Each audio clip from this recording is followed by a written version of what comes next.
Bienvenue, chers téléspectateurs, c'est Aline Tebaro avec le journal du 26 janvier. La présidente Salawerk Zaoude a déclaré que diverses activités sont en cours pour assurer les avantages économiques et sociaux des pasteurs. La présidente a fait ces remarques lors d'une cérémonie pour marquer la 18e journée des pasteurs à Adama. Elle a déclaré que la célébration était unique dans la mesure où l'Éthiopie est confrontée à une crise qu'elle n'avait jamais connue dans son histoire.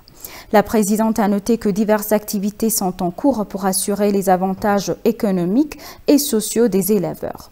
La ministre de l'Irrigation et des Bases Terres, Aïcha Mohamed, a déclaré que le gouvernement travaillait dur pour assurer le bénéfice des éleveurs après le changement. Elle a également indiqué qu'il a été mis en œuvre pour répondre aux besoins de développement de la région et pour assurer des diverses retombées socio-économiques. Elle a indiqué que les travaux de développement des eaux souterraines et de surface et des bassins versants devraient être renforcés pour prévenir les sécheresses récurrentes dans la région.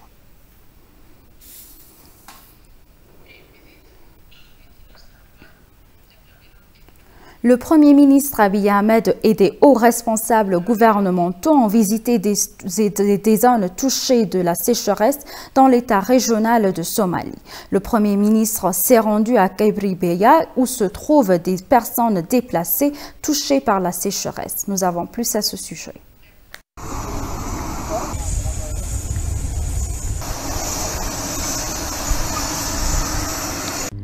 Le Premier ministre Abiy Ahmed s'est rendu à Gabribeya, l'une des zones touchées par la sécheresse dans la région somalienne de l'Éthiopie. Le Premier ministre se trouve dans la région somalienne avec une délégation fédérale et régionale de haut niveau pour visiter les zones touchées par la sécheresse et examiner les efforts de secours entrepris dans la région.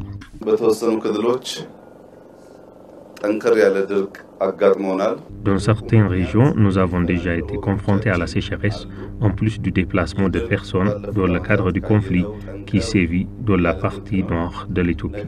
Divers segments de la communauté sont déplacés par cette sécheresse.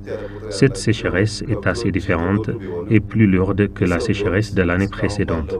Bien que plusieurs animaux domestiques soient morts, la bonne nouvelle est que personne n'est mort à cause de la sécheresse ici.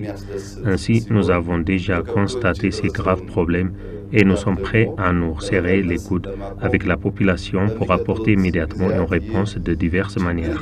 Selon le Premier ministre, comme la sécheresse est directement liée à la pénurie d'eau dans la région, le gouvernement éthiopien est déterminé à s'attaquer à ces problèmes avec des programmes de développement de l'eau.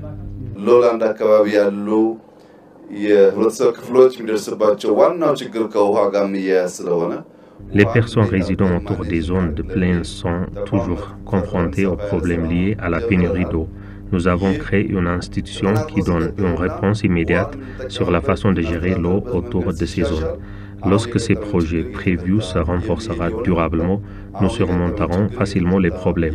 Le Premier ministre a en outre souligné que le gouvernement fournira avec dévouement tous les dons et soutiens nécessaires aux communautés de la région somalienne touchées par la sécheresse, appelant la communauté générale à se tenir à l'unisson à travers la philosophie de la synergie.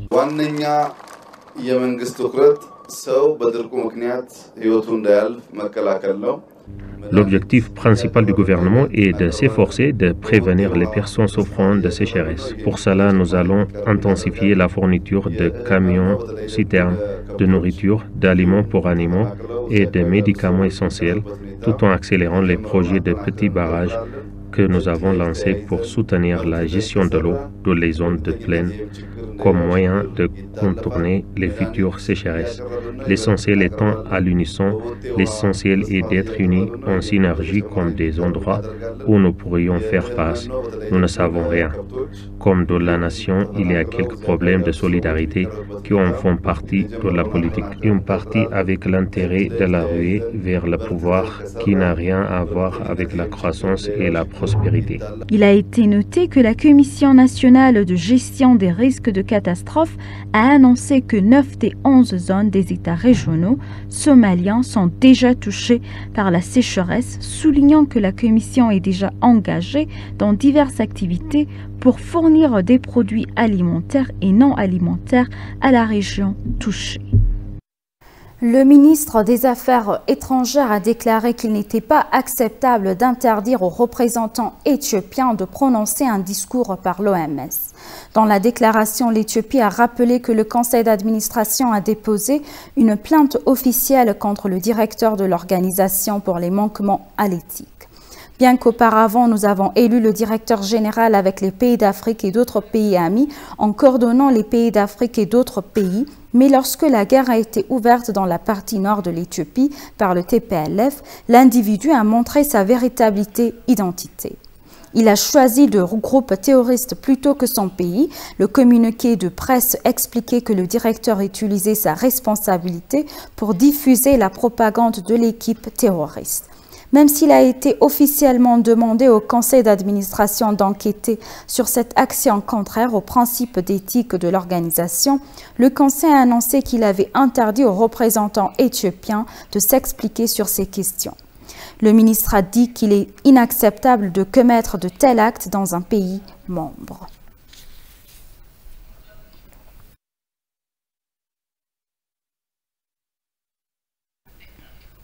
L'Israël veut la paix et la stabilité en Éthiopie en tant que pays ami, a déclaré Zivi Vapni, conseiller du président israélien. Il a révélé que le gouvernement israélien soutient l'Éthiopie de manière importante. L'ambassadeur d'Éthiopie en Israël, Rata Alamou, et le conseiller aux relations extérieures du président Israël Isaac Herzog, Zivi Vapni, ont discuté des questions bilatérales et actuelles. L'ambassadeur Rata Alamou a informé le conseiller du président sur les relations intérieures et de la situation actuelle en Éthiopie. Il a salué les efforts du gouvernement éthiopien pour instaurer une paix durable. Selon l'ambassade d'Éthiopie à Addis Abeba, Israël surveille de près la situation en Éthiopie.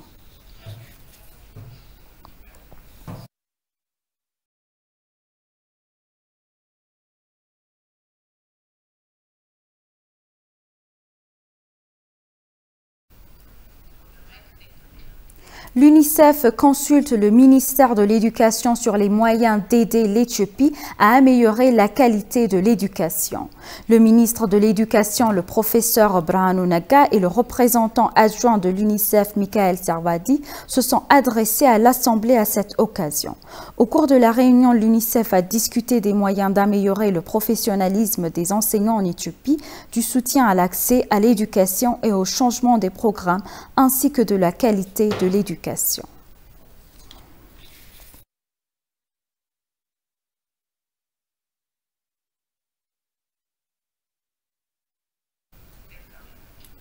Selon le ministère de l'Innovation et de la Technologie, les travaux menés dans le cadre du projet Ethiopian Digital Foundation accéléreront la construction de l'économie numérique éthiopienne. Le comité national du projet de la Fondation numérique éthiopienne a tenu sa deuxième réunion du comité national. Le comité national a passé en revue les performances du projet sur 6 mois et a discuté sur des travaux prévus pour les 6 prochains mois. La présidente du comité national, ministre d'État de l'Innovation et de la Technologie, Houria Ali, a déclaré que les travaux dans le cadre du projet de la Fondation numérique éthiopienne accéléreront la construction de l'économie numérique et devraient être effectués rapidement et efficacement. Selon le ministère, un certain nombre de marchés ont été passés avec les parties prenantes du projet au cours des 6 derniers mois. Le projet Ethiopian Digital Foundation est dirigé par le ministère de l'Innovation et de la Technologie et le ministère des Finances, l'Autorité éthiopienne des Communications, ministère de l'Éducation, le projet national d'identification numérique et le ministère du Travail.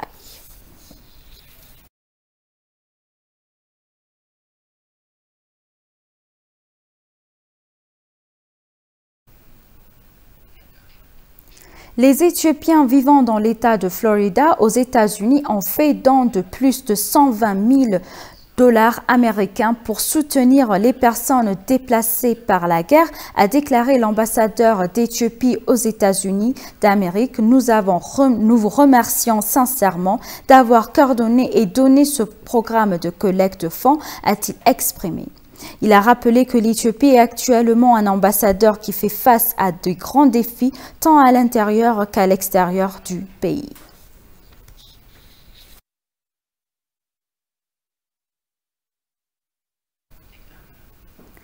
Le bureau de communication de l'État d'Oromia a annoncé que 325 000 étudiants ont été déplacés par l'attaque terroriste contre des établissements d'enseignement dans l'État.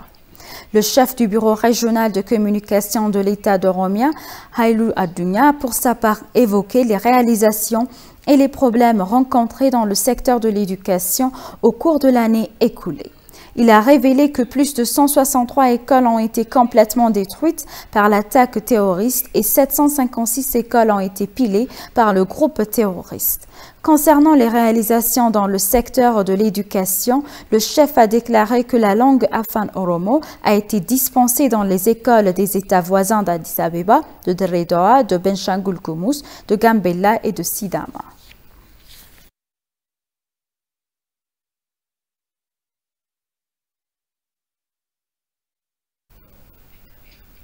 Le ministère des Transports et de Logistics a annoncé que des préparatifs sont en cours pour participer au développement du port sec en Éthiopie. La ministre a déclaré qu'il n'était pas de gérer le secteur dans une seule institution. Elle a expliqué qu'il existe un travail qui impliquera des investisseurs nationaux et étrangers dans le développement et les services portuaires. Elle a noté que la loi a été approuvée pour garantir que la participation des investisseurs sera légalement soutenue par la loi. La ministre a déclaré que la participation des investisseurs dans les ports aidera le pays à acquérir des connaissances techniques. La ministère a révélé avoir lancé un centre d'information moderne pour mettre à jour ses services et moderniser l'échange d'informations. La ministre, qui a déclaré que 65% des marchandises sont emballées dans des containers dans le pays, a également indiqué qu'il pourrait économiser 1,3 million de dollars. L'organisatrice du comité permanent Shawit Shanka a déclaré qu'afin de réduire le nombre de personnes qui en meurent dans des accidents de voiture, une attention particulière devrait être accordée aux compétences de conduite et à l'ethnique.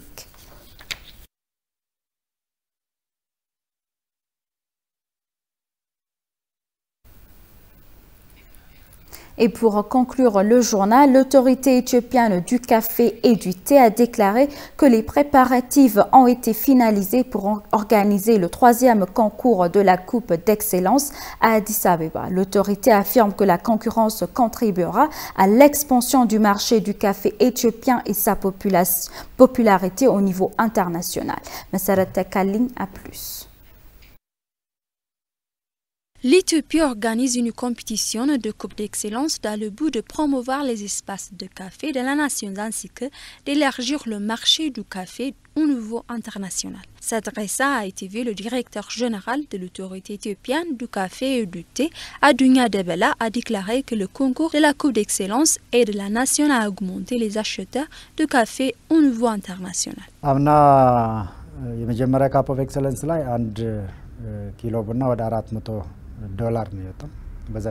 L'Éthiopie a obtenu $400 à partir d'un kilo de café en organisant la première tasse d'achèvement d'excellence l'année dernière.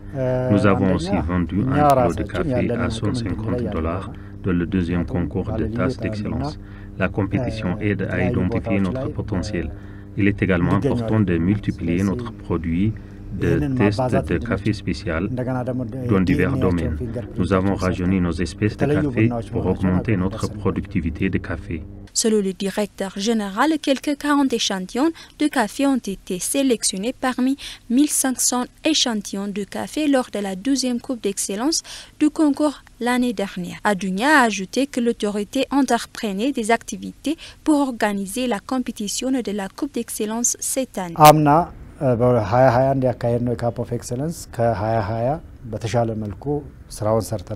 L'année dernière, nous avons organisé avec succès une compétition de Coupe d'Excellence meilleure que 2020. Cette année, nous avons apporté le matériel nécessaire pour organiser la compétition. Nous avons également formé des particuliers pour organiser la 3e Coupe d'Excellence. Les activités sont bien avancées pour garantir l'avantage des petites agricultures dans la 3e Coupe d'Excellence.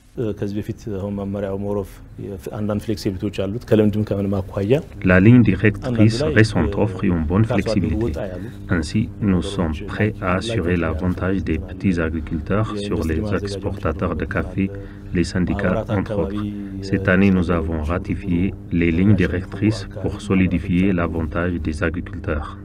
Les informations obtenues auprès de l'autorité montrent que les centres de café sont prêts à collecter des échantillons de café dans les villes d'Addis Abeba, Juma, Dreddawa et Hawassa. Chers téléspectateurs, nous vous rappelons les titres principaux. Le Premier ministre Abiy Ahmed et des hauts responsables gouvernementaux ont visité des zones touchées par la sécheresse dans l'État régional de Somalie.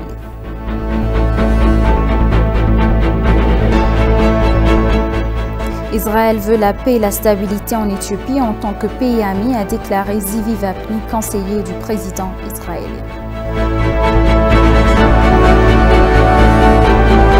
Merci chers téléspectateurs, c'est la fin du journal. C'était Aline Taïbaro avec le journal. Restez avec nous avec le reste des programmes. Bonne journée.